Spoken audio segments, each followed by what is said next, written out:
ఒక్క అడుగు. ఒక్కడుగా? ఒక్క అడుగు.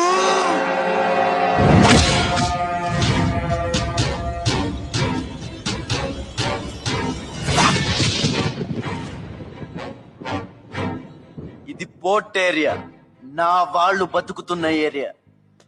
ఇదే నేల మీద ఏళ్ల తరబడి గంజికేడ్చాం, గుడ్డకేడ్చాం, కడుపు మాడితే కన్నీళ్లు మింగి బతికాం.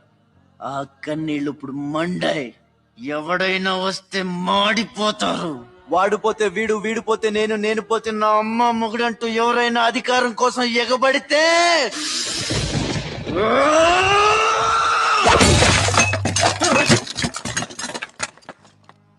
నా ఏరియాలో ఇంకెవ్వడు అడుగు పెట్టకూడదు. అప్పలనాయుడు దాదాగిరికి వచ్చిన, దౌర్జన్యానికి వచ్చిన, గూండాయిజానికి వచ్చిన, గ్రూపులు కట్టడానికి వచ్చిన, రాజకీయంతో వచ్చిన, రౌడీ